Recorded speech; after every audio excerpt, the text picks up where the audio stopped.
Hola a todos. Hoy vamos a sumergirnos en una historia que, bueno, sigue abierta y generando muchas preguntas. La desaparición de Madeleine McCann. Vamos a explorar juntos los puntos clave de este caso que sigue sin resolverse, usando la información que tenemos en nuestros documentos. La idea es ver los hechos, las teorías que surgieron y el impacto que todavía tiene. Para poner en contexto rápido, 3 de mayo de 2007, Praia da Luz, Portugal. Madeleine, una nena de 3 años, desaparece. Estaba en su habitación de un resort. Los padres cenaban muy cerca, a unos 50 metros más o menos, y dicen que iban a verla cada tanto, cada 20 minutos más o menos. En una de esas revisiones, encontraron la ventana abierta y la cama vacía. Exacto. Y lo que vino después fue una tensión mediática global, pero tremenda, ¿no?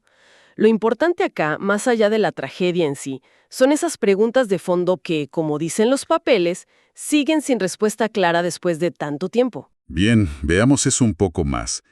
El texto describe un inicio bastante caótico.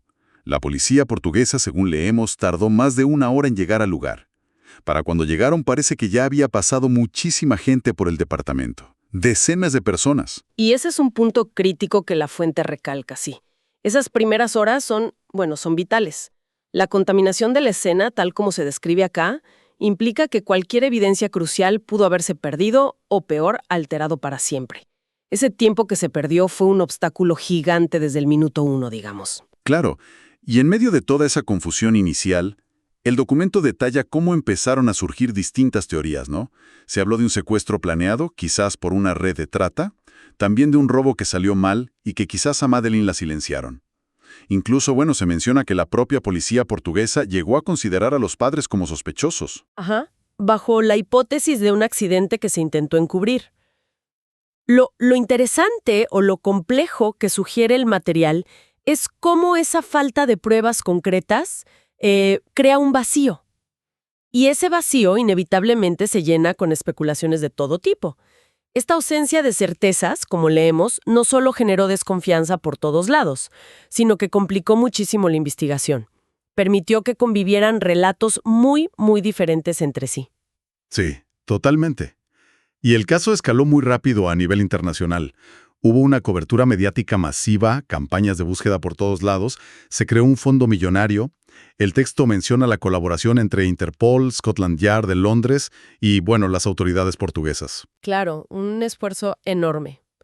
Pero, a pesar de toda esa movilización global, lo que indica el texto es que la mayoría de las pistas terminaban en nada, callejones sin salida.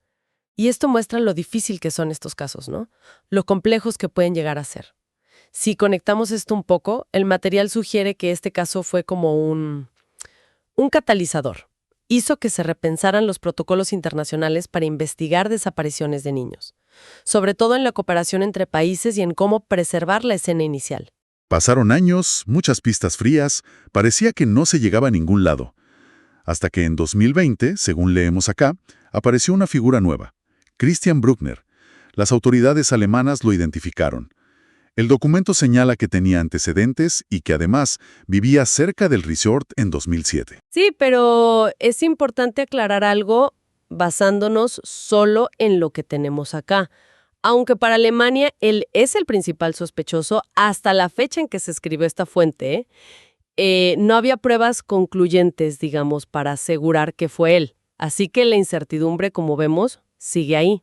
Entonces, ¿cuál es el panorama que nos deja esta información?